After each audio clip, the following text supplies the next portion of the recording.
Hello, I'm Congressmember Judy Chu, and as chair of the Congressional Asian Pacific American Caucus, or CAPAC, I'm honored to be joined by my incredible colleagues ahead of today's historic vote to pass the COVID-19 Hate Crimes Act. I'm so proud to be standing here with House Judiciary Committee Chairman Jerry Nadler, as well as the two leads of the bill that the Senate passed last month, Congressmembers Grace Meng and Don Beyer. And of course, it means so much to have the support of so many of our Democratic leaders, including Speaker Nancy Pelosi, who's on the floor right now but will join us shortly. And of course, I'm also honored to have standing with us Congress members Mark Takano, Marilyn Strickland, Al Green, Barbara Lee, and Jimmy Panetta. After a year in which we've seen 6,600 reported anti-Asian hate crimes and incidents, and after a year of the Asian American community crying out for help, today Congress is taking historic action to pass long overdue hate crimes legislation and send the COVID-19 Hate Crimes Act to President Biden's desk. Already, the bill passed the Senate by an overwhelming vote of 94-1, which is an almost unheard of showing of bipartisan support these days. And it shows just how much the near daily tragedies of anti-Asian violence have shocked our nation into action. Over the past year, videos like the murder of Vishal Ratanapakdi, an 84-year-old Thai man who was killed in an unprovoked assault while just taking his walk in his neighborhood in San Francisco.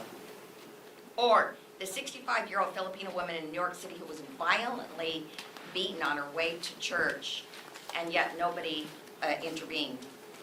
These incidents have terrified the Asian American community. Well, it was not until the gunman targeted 3 Asian-owned spas in Georgia and killed 8 people, including 6 Asian women, that we finally saw national attention brought to the pain and violence that Asian Americans have endured throughout the pandemic.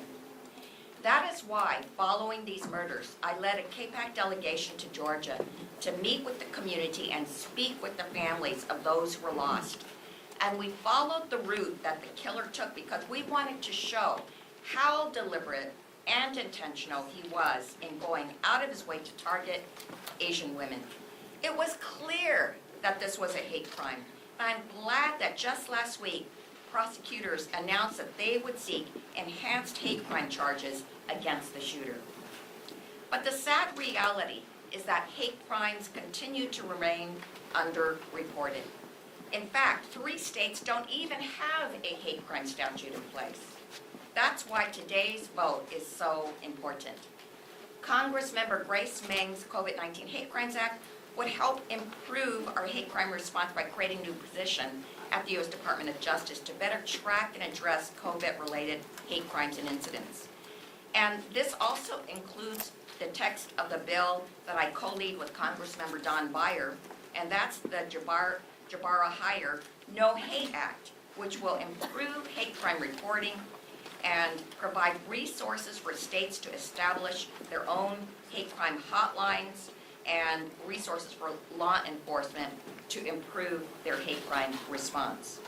So I want to once again thank Congressmember Grace Meng and Senator Mazie Hirono, who led the introduction of the COVID-19 Hate Crimes Act, and Congressmember Don Beyer and Senator Blumenthal, who introduced the bipartisan No Hate Act. And I'd also like to thank President Biden and Vice President Harris, as well as House Speaker Nancy Pelosi, Senate Majority Leader Chuck Schumer, and House Judiciary Committee Chair Nadler, who made today's vote possible.